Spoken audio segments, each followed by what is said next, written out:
People who quit their jobs on the first day, what was your "I'm out of here" moment? I used to work at a craft store as a cashier, but quit when I moved.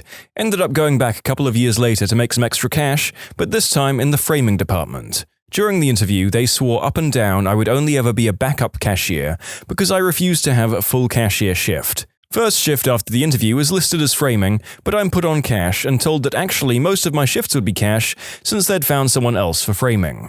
I spent the next 6 hours giving everyone who came to my register 20% off everything and then never went back. Not technically first day, but second day. When I was 20 or so, I got hired to be a temporary floor member for Forever 21 during the holiday season. My training started a week before Black Friday, so the store was already kind of in chaos. On my first day of training, I walked in and the floor manager gave all the new hires a tour, showing us the facility and layout of the store. After this, I was assigned to a veteran floor member to shadow and get an idea of what my job was and what my duties would be. As soon as I was assigned, the manager dipped, never to be seen again. An hour and a half into my shift, my Shadow E got an emergency family call and had to take off for a week. When this happened, I found some other floor manager and explained the situation and asked them who else I would shadow. The manager's response was, "Just do what you can by yourself, you'll be fine, everyone else is busy. Figured we'll be okay, so I'll try." I don't know if any of you have shopped in the women's section of Forever 21, but during seasonal sales they'll have multiple articles of clothing that all look exactly the same, with slight differences. Example, a white cardigan with 4 buttons that looked literally the same as a white cardigan with 5 buttons. The best part was these different items were often placed in completely separate parts of the store, and it was the job of the dressing room to return the unpurchased items to the correct section so the employees could put them back on the shelves. Well, these employees fricking sucked, and I didn't know if they were part of my section or not, so I'd spend a ridiculous amount of time trying to find where they'd go before realizing, wait, this isn't even my section. I've checked literally every rack. So I'd put it back on the sorting rack and moved to the next item. More than 50% of the stuff I was told to reshelf wasn't my section. I just did as best as I could and got ready for my next miserable day. The next day I come in and the store manager pulls me to her office and told me how slow I was the day before, and if I want to keep working there, I need to be very fast. I explained my lack of training and unfamiliarity with the store, and she told me if I didn't know where the clothes were in sections, I should come in on my free time and memorize where stuff was at. I spent the rest of my shift putting clothes in random freaking places, then never came in for a third shift. Frick that place and frick their management. Nothing as satisfying as hearing a person do what we've all wanted to do at times, flipping off the manager for their unreasonable bullcrap, and leaving. My first internship was at a Brazilian teen detention center. It's akin to a prison, but Brazilian law has some distinctions between crimes committed while as an adult or a teenager. Teens go through socio-educational measures. I was walking through a courtyard with my supervisor when some doctors came running, flailing their arms and screaming while officers came running from the opposite direction. I get pulled by my supervisor who just tells me to run back to our office. These teens, as young as 12, had escaped their block. A few minutes later, an officer comes knocking on doors and the officers and yelling for everyone to run outside because a fire had broken out. Some of the teens had set mattresses on fire in their cells. I didn't really nope out, my teacher did. She hadn't even been there that day, so I was forced by the university to choose another place to intern at. Oh well. I was 17 and working precast concrete. Refused to use a rusted-to-crap ladder. Supervisor called me a wuss, got up 7 rungs before his foot went through a rung, heard his foot snap as he fell. I called an ambulance and walked to my car in the parking lot. Wasn't exactly the first day, but I didn't show up after the second shift. It was rather a popular cafe chain in my country. I was hired to work in the kitchen as a cook along with another senior cook. Let's put aside the fact that I had zero cooking knowledge whatsoever. The senior cook was leaving the kitchen every 5 minutes to smoke. I was just there alone, in the kitchen. Orders are printing fast and I'm standing there not sure what to do first. And the waitress comes over yelling at me to cook stuff I don't have any business cooking, definitely not on my own. Later on, the senior cook told me they had at least 2 rats running around the kitchen. Showed me they pooped on a plate. I never came back and I'm glad the place got shut down. On the first day of working at Amazon warehouses, the managers broke down to everyone how a 15-minute break works there. Walking to the bathroom is 2.5 minutes, 10 minutes of actual break, and then 2.5 minutes to go back to your stations. It took me 2.5 minutes to walk to my car, and I took a forever break. Summer job working for a landscape architect. Got to the job site and he asked me to dig a hole in some rocky dirt. I asked for a shovel. He didn't have one. I asked for a hand spade. He didn't have one either. He told me to just dig a hole with my bare hands and then drove off to another site, leaving me completely alone. I dug for a little bit and then said, "Frick this," and left.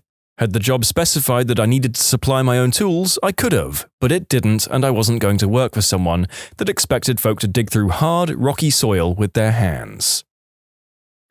Sounds like he sucks at communicating. Those bosses are the worst. I'd say he's got bigger fish to fry than communication. Guy runs a hole-digging business with no shovels. I noped out of an interview one time, thanked them at the end and said it wasn't for me. Those interviewing, management-level folks, started arguing with each other in front of me during the interview. I figured if this is the vibe at the management level, then I sure as heck don't want to be your employee. Answered an ad in the paper, this was in the mid-90s, for what seemed to be an office job making sales calls when I was in college. Did a phone interview and was called back for an in-person interview. When I go to the interview, I'm led into a room with about 50 other people and a small stage at the front of the room. We're all somewhat confused as to what's going on. Finally, a guy gets on the stage and informs us that we've been selected for the opportunity to sell Cutco. Me and 2/3 of the rest stood up and walked out. Anytime I see more than a dozen people for a job interview, I just nope the frick right out. If it's not door-to-door sales paid only on commission, it's some multi-level marketing crap. I wish some job interviews would be more forthcoming about that. Some places have outright lied to me. Legitimate response. I think that last person's rule about the number of applicants is a fairly good one to go by. I just wish I'd walked away from my first bullcrap door-to-door job. I was a cashier at Lowe's during college for less than a full day. I made it through the multiple-day training, but there was so much stupid crap going on, I almost thought I was on a hidden camera show. All the employees complained about how hard they had to work while simultaneously not getting enough hours. Nobody understood why they were hiring like 4 new people. I was one of those 4. Turns out it's because they were progressing through an indecent conduct complaint that required restructuring of the store and firing some of the employees. This was known to HR and explained to new hires, against company policy, but it wasn't known to the employees. Apparently some of whom still worked there, including the fricking person doing the training. She was really inappropriate and said not to worry about the indecent conduct stuff and that everything would go back to normal soon enough and that we wouldn't have to be so uptight. They fired her the day before I started, along with one of the cashiers who trained me. She also offered me terrible guidance for the application process. They were looking for a part-time help, and 2 of the 3 days they needed help on, I had off from school. I told them I couldn't work nights most nights, but if they needed daytime help, it had to be on one of those days. She said if I was too restrictive, they wouldn't keep me on, and lied to my boss about my availability to make me even more attractive than I already was. Wink! And told me to schmooze them a bit and I'd make it further. She said in the end it wouldn't impact anything and I'd get those days. My first week's schedule, I was working mornings every day that I was in school and I wasn't given any hours on my days off. Aside from the fact that I was given 2 times the hours the position called for, when other employees were shorted, my work schedule was literally impossible to consolidate with my school schedule. I only went to work on my first day to tell them that I was quitting and that their application process was a fricking mess. They couldn't figure out how so much went wrong, and then they asked who trained me and everything made sense. They thanked me for at least showing up to quit, unlike the other 3 they hired, who had just stopped returning their calls and no-showed on their first days. A long time ago, not long after getting my papers as a chef, I had an interview at a hotel for a position in the kitchen. The executive chef and I chatted in his office for about 20 minutes. At the time, I remember him coming off as very arrogant, which is quite common in this field. I didn't think much of it at the time, as the pay was decent and the shift was what I wanted. As I was leaving his office, I turned to leave through the dining room, the way I'd come, which was closed at the time. It was another hour or so before service started, and he says to me, "No, not that way. Go through the kitchen. You're not good enough to go through the dining room." I was so surprised by what he said. I just did what he asked without a word. Later on, after I'd got home, I phoned him up and said that after having a close look, I decided that his menu wasn't good enough and that I wouldn't be accepting his offer. Restaurant. Swept under my station when we were closing. Giant brown pile came out with the broom from under the LOWBOY fridge. The pile then began to scatter. It was hundreds of roaches. Never returned. My first ever job. I was 13 and would be delivering phone books from the back of a van through people's letterboxes. So I'd be in the back of the van with the phone books and there was an older guy slowly driving while I went back and forth to the van/houses with the books. At one point the van was getting empty, so there was more space to move around, and we'd finished the delivery in the streets that we were paid to deliver in, and he drove to another. While driving there, he drove, let's say, aggressively, and I fell inside the back where the books were. I wasn't sitting in a seat as the van had no seats in the back. As I put my hand out to steady myself, I accidentally laid it across a portable radio that had its antenna extended, but the antenna was also broken halfway and razor sharp. I sliced the palm of my hand clean open 3 to 4 inches. I can only describe what I saw as gruesome. I said to pull the van over and I needed help. He saw my hand and just threw me a plastic bag, the kind you'd get at a supermarket, and told me to wrap my hand in it. Then continued with the deliveries. At least he delivered the remaining books by himself. I should have been taken to a hospital or at least home to my parents, and I quit after that and never showed up again. As you can imagine, my parents were quite angry at him. Well, as awful as my first after-school delivery job was, it wasn't that bad, and you have my sympathy. At least when I got injured, they would just schedule a later delivery for me. I got hired at a very small knockoff dollar store in an old, failing mall. The owner was foreign with a very thick accent. He told me I'd get $6 an hour, but neglected to mention it was under the table. I spent about an hour stocking the very overly cluttered shelves before I was told to get more chips out of the back storage area. I walk back there and there's about a dozen men sitting on boxes all crammed into a small back room. I asked where the chips were and these guys all glared at me. They started speaking in another language and rapidly motioned towards me. Then one guy got up and asked what I needed. I told him I was supposed to get a box of chips, and he got a box out of the pile and handed it to me. The entire time, these guys are all staring at me. Everything back there looked shady as all hell, and it was very uncomfortable. A while later, I had to use the restroom, which was also in the back. These guys all just wordlessly glared at me while I went into the woman's restroom. While I was in the restroom, someone tried to open the door. I was the only woman there. The owner told me he wanted me to come back that night late in the evening well after the mall closed. I didn't show up. I came in the next morning and lied about why I couldn't work there. He still gave me the few bucks from what little time I did work. I don't know what in the heck that guy had going on there, and I didn't want to find out. Restaurant line chef. Worked a 12-hour shift and was given 2 breaks of about 10 to 15 minutes each. Burned my hand numerous times because they gave me plates that came right from the oven, and never said a word. End of the shift, I told the head chef I was done. He called me soft and said I was the 3rd person to quit on him after a day. I said, maybe it's the way you treat people. Funny how people think it's not their problem when many people quit working with them. Restaurant owners never seem to get this. I was a hostess at a restaurant like this for about a year. We could never hold on to the kitchen staff because they were worked to the bone and barely paid. It affected the whole restaurant. Dishwashers were either swamped or had nothing to do because the tickets were too backed up. Busboys were the same. The servers got crap tips because the food was so slow and the managers were constantly comping food and getting chewed out about long waiting times. And even the hosts had long waits and sections full of empty tables we couldn't sit because we were trying to let the kitchen catch up. Then the idiot owner would come in, sit everyone on my list, and go yell at the kitchen for being slow. We were lucky if new guys lasted a week back then. Restaurant work is a joke. I've been in New York City restaurants on and off for about 10 years. They all turn to crap or just start as bullcrap right from the get-go. My last job was as a sous chef. I'll never work the line again. 2 times. Once I applied for and got a telemarketing job. I didn't know what it entailed. After an hour, I knew it was a terrible fit. Auto-dialing people during their dinners, trying to sell them stuff they didn't want, and reading a horrible script while sitting in a soulless grey cubicle. I got up, went to the manager, apologized, and said it wasn't a good fit for me. He seemed understanding. Another time, I attended a Make Easy Money at This Job seminar, and turns out it was selling knives door to door. I don't know if I technically quit or just noped out at the end of it. I answered an ad for a babysitting job. I was already working on a casual basis, but it was sporadic, so I thought some after-hours babysitting would be welcome extra cash. The couple were both in the military and proceeded to tell me that I would be staying in the spare room and looking after their 6-month-old child around the clock, as well as doing the housework. I would have 1 day off every 2 weeks. They said it's cash in hand, so I could sign on to the dole, unemployment benefit, to make up the rest of the money. I left on the spot. They wanted a live-in housemaid and a nanny, not a babysitter, and they were not able to pay for one. Why they thought it was basically up to me to illegally collect the dole and subsidize them, I don't know.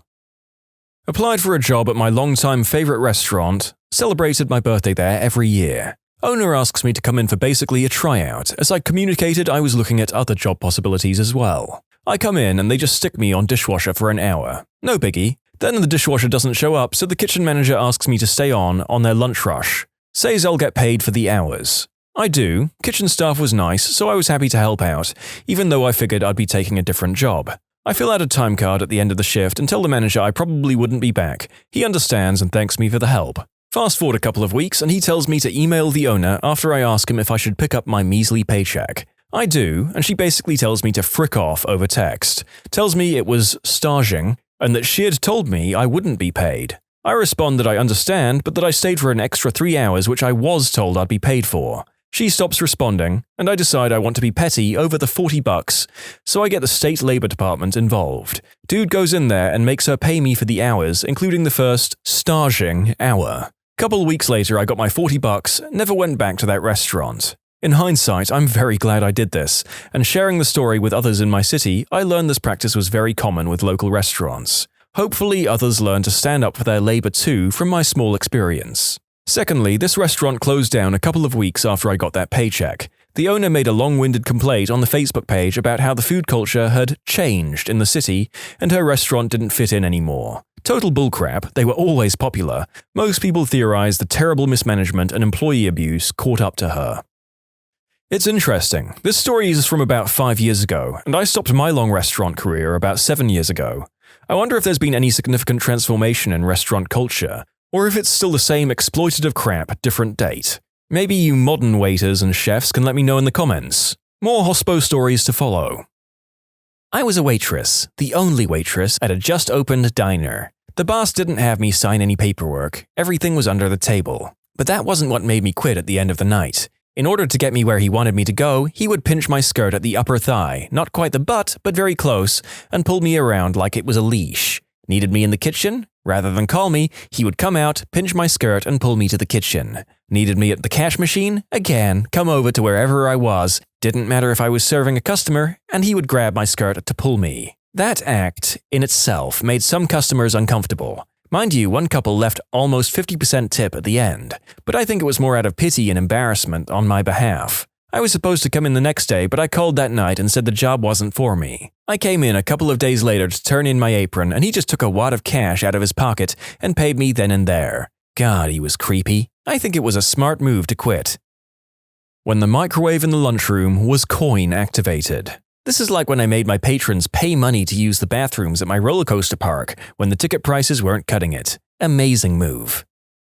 Had an orientation for an alarm company. Next day, the manager calls and says don't worry about going into the office and to meet at Planet Hollywood. They like to get to know the employees better over lunch. Next day, I go into the office and another employee who I had not met says, "You must be Steve." I was like, "Huh?" They responded, "Light-skinned, pretty boy," is how the manager described me. In the same conversation, I found out no one else had ever been invited for a get-to-know-you lunch. And I was out. Got what was supposed to be a prestigious political internship that came with a security clearance and everything. Found out at orientation that the part-time internship was really 40 to 60 hours unpaid, and that no intern had gone on to work with the organization and weren't really given a leg up for other federal posts. We were supposed to facilitate meetings with heads of state, coordinate conferences, and assist the actual employees with composing published research papers for which we would not be credited. They were definitely drinking their own Kool-Aid, so I bounced right on out of there. I was hired to be a waitress, which has a lower hourly wage due to tips. The entire shift they had me wash dishes in the sink, but paid me waitress wages. A few months later, the restaurant was investigated for another of fraudulent activities. I interviewed for a professional marketing assistant and got the job straight away. I was under the impression that I would be an assistant to the man I was interviewed by. When I showed up for my first day, the same waiting room I was in the previous day was full of people. I quickly learned that we were all hired and I would be a door-to-door salesperson selling some pretty useless crap. I spent my entire day inside a Starbucks applying for other jobs and went home, got paid, but never came back. I wasn't the person, but I was training a new guy at a movie theater. A customer asked for extra butter. She was nice and normal. Not a mean or rude customer, the kind I would pay to handle all day long. He puts the popcorn tub down, says, "I'm going to the bathroom," takes off his apron and walks out the front door and never came back. Maybe he crapped his pants and couldn't bear the thought of returning. My brother got fired because he crapped his pants on the third day on the floor and had to go home early. They said they fired him because he wasn't upselling enough at the register. But if you get fired on your second day on register for not trying to get people to sign up for credit cards and the day before you crap your pants, You got fired for crapping your pants. If you make 10,000 shoes, you're a shoemaker. If you fly 10,000 hours, you're a pilot. If you crap one pair of pants, you're the pant crapper. When you subscribe, make sure to hit the bell to turn on notifications. Put the playlist on in the background to finish listening to all the stories, linked at the top of the description. And if you like Am I the Genius, give Am I the Jerk a shot, linked in the description too. Either way, thanks a lot for watching, and we'll see you guys next time.